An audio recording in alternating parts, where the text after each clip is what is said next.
क्या है बद्रीनाथ धाम के 6 महीनों तक बंद रहने का कारण? मंदिर बंद होने पर भी क्यों नहीं बुझती इस मंदिर की अखंड ज्योति? क्यों इस मंदिर में रावल बनने का अधिकार सिर्फ केरल के नंबूदरी ब्राह्मण को ही है?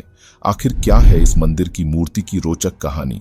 आखिर क्यों वसुधारा झरने का पानी पापियों के ऊपर नहीं गिरता? बद्रीनाथ में मौजूद भीम पुल का आखिर क्या है रहस्य? आखिर क्या है तप्त कुंड का रहस्य जिसके पानी का तापमान हमेशा 54 डिग्री रहता है? आखिर क्यों हो जाएगा बद्रीनाथ धाम जल्द ही विलुप्त? आखिर क्यों जोशीमठ में मौजूद भगवान नरसिंह की मूर्ति का हाथ हर साल पतला होता जा रहा है, जो अब सिर्फ सुई के जितना ही बचा है? आखिर यह हाथ मूर्ति से अलग हो जाने पर क्या होगा?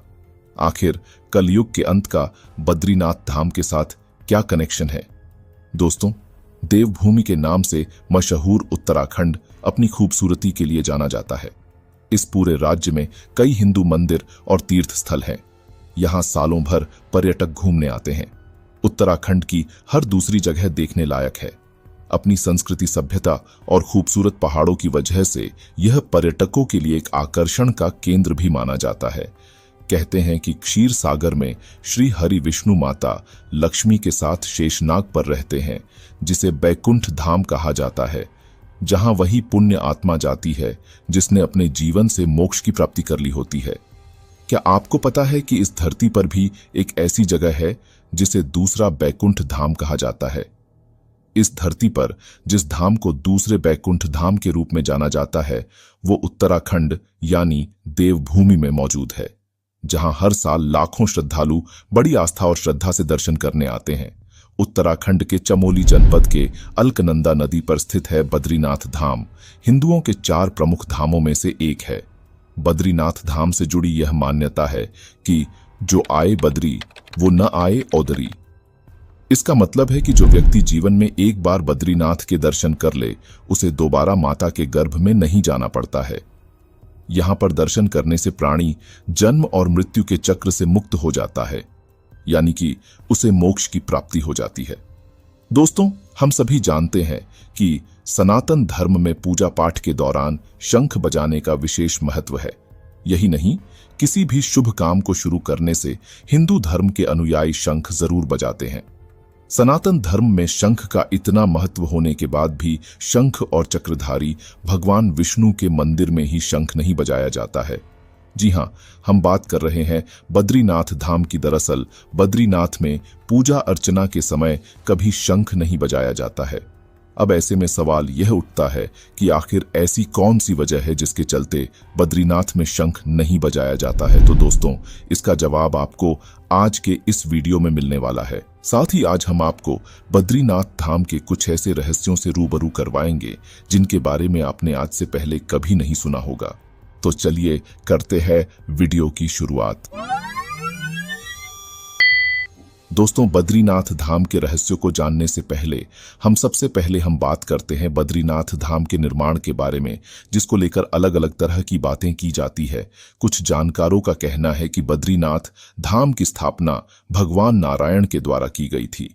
आपको शायद यह नहीं पता होगा कि बद्रीनाथ धाम पहले भगवान शिव का स्थान हुआ करता था, जिसमें भगवान बद्रीनाथ के दर्शनों के लिए परिवार के साथ इस धाम इसके बाद अगले स्थान पर आता है केदारनाथ। लेकिन एक बार बर्फ से ढकी पहाड़ी चोटियों के बीच में स्थित है केदारनाथ धाम, रहे थे, जो कि भगवान शिव को समर्पित एक पवित्र मंदिर है और उत्तराखंड की चारधाम यात्रा का एक प्रमुख धाम भी है।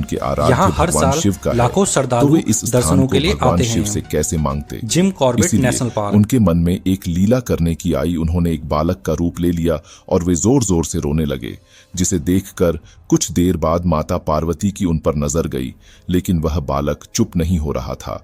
और जब माता पार्वती उनको अंदर लेकर आई तो भगवान शिव समझ गए कि यह नारायण की लीला है। भगवान शिव ने कहा कि तुम इसे छोड़ दो, यह बालक स्वयं ही चुप हो जाएगा। लेकिन माता पार्वती नहीं मानी और नारायण रूपी बालक को अंदर सुलाने के लिए ले आई। तभी भगवान नारायण के मन में एक और लीला करने की आई और उन्होंने धाम का अंदर से दरवाजा बंद कर लिया। और जैसे ही भगवान शिव अंदर जाने का प्रयास करते हैं तो भगवान नारायण ने कहा कि प्रभु, मुझे यह धाम पसंद आ गया है। आप सभी केदारनाथ में वास करें और मैं इसी धाम में रहकर अपने भक्तों को दर्शन दूंगा। और तभी से भगवान शिव ने भगवान नारायण को वरदान दिया था कि लोग आज से नारायण को बद्रीनाथ के नाम से भी जानेंगे, और तभी से ही भगवान शिव केदारनाथ में चले गए। इसलिए ही इस धाम को चारों धामों में प्रमुख माना जाता है। बद्रीनाथ मंदिर के संबंध में पौराणिक मान्यताओं के अनुसार इसका निर्माण ब्रह्मादि देवताओं के अनुरोध पर भगवान विश्वकर्मा ने कराया था। चलिए अब हम एक एक करके बद्रीनाथ धाम से जुड़े हुए तमाम रहस्यों से पर्दा उठाते हैं। नंबर 1, बद्रीनाथ मंदिर में मौजूद मूर्ति से जुड़ा रहस्य। बद्रीनाथ मंदिर में भगवान विष्णु की मूर्ति की पूजा की जाती है। यह मूर्ति 1 मीटर लंबी है, जिसे शालिग्राम से निर्मित किया गया है, और इसके बारे में मान्यता है कि इसे आदि गुरु शंकराचार्य जी ने 7वीं शताब्दी में अलकनंदा नदी से निकालकर स्थापित किया था, और यह मूर्ति भगवान विष्णु की स्वयं प्रकट हुई प्रतिमा में से एक मानी जाती है। दरअसल 6वीं शताब्दी के आसपास इस मंदिर की सुरक्षा के लिए कोई भी सैनिक तैनात नहीं थे, इसलिए हुडों और बौद्धों के डर से पुजारियों ने इस मंदिर की मूर्ति को सुरक्षित रखने के लिए अलकनंदा में फेंक दिया था। सैकड़ों वर्षों के बाद जब शंकराचार्य बद्रीनाथ पहुंचे, तब उन्होंने पुजारियों से मूर्ति के बारे में पूछा तो उन्होंने बताया कि मूर्ति को सैकड़ों वर्ष पहले हमारे पूर्वजों ने हूणों के डर से अलकनंदा में फेंक दिया था, और हमें यह ज्ञात नहीं है कि उन्होंने कौन सी दिशा में मूर्ति को अलकनंदा में डाला था। इतना सुनते ही शंकराचार्य ने ध्यान लगाया और अलकनंदा की ओर चल पड़े और अचानक से नारद कुंड में कूद गए। यह देखकर पुजारियों में हाहाकार मच गया, क्योंकि नारद कुंड का काफी विशाल भंवर था जिसमें किसी का जिंदा बचना मुश्किल लगता था। लेकिन शंकराचार्य देव पुरुष थे। जब वह बाहर आए तो उनके हाथ में बद्री विशाल की मूर्ति थी। शास्त्रों के अनुसार इस मंदिर के बारे में बताया गया है कि इस मंदिर में विराजमान भगवान नारायण की पूजा 6 महीने इंसान और 6 महीने देवता करते हैं। नंबर 2, हर साल केदारनाथ की तरह ही 6 महीने के लिए बंद होते हैं इस मंदिर के कपाट। हर साल केदारनाथ धाम के कपाट भाई दूज के दिन 6 महीने के लिए बंद कर दिए जाते हैं। इसके बाद अक्षय तृतीया पर खुलते हैं। कपाट बंद होने की तिथि की घोषणा विजयदशमी के दिन होती है, और कपाट खुलने की घोषणा महाशिवरात्रि के दिन की जाती है। वहीं बद्रीनाथ धाम के कपाट आम तौर पर केदारनाथ धाम के 2 दिनों बाद खुलते हैं। अब आप में से ज्यादातर लोग सोच रहे होंगे कि बद्रीनाथ धाम के कपाट 6 महीने के लिए बंद क्यों कर दिए जाते हैं। तो दोस्तों, आपकी जानकारी के लिए बता दें कि बद्रीनाथ धाम उत्तराखंड के चमोली जिले में है, और हर साल अक्टूबर से नवंबर के महीनों में यहां पर तेज बर्फबारी शुरू हो जाती है। इसके कारण आवागमन के रास्ते बाधित हो जाते हैं। इस कारण से हर साल बद्रीनाथ धाम के कपाट को बंद कर दिया जाता है। वहीं बद्रीनाथ के कपाट बंद होने के बाद उनकी पूजा जोशीमठ के नरसिम्हा मंदिर में स्थित बद्री विशाल उत्सव मूर्ति के तौर पर चलती है। नंबर 3, नहीं बुझती है इस मंदिर की अखंड ज्योति। बद्रीनाथ मंदिर के बारे में यह एक आश्चर्यजनक तथ्य है कि 6 महीने के लिए मंदिर बंद होने के समय यहां जलाई जाने वाली अखंड ज्योत 180 दिनों से भी अधिक बिना तेल और बाती के लगातार जलती रहती है। जी हां दोस्तों, जब मंदिर के कपाट बंद किए जाते हैं तो उस समय पुजारी यहां पर एक अखंड ज्योति जलाते हैं, और जब 6 महीने के बाद दोबारा से कपाट खोले जाते हैं तो यह अखंड ज्योति सभी को जलती हुई ही मिलती है, जो आज भी वैज्ञानिकों के लिए किसी रहस्य से कम नहीं है।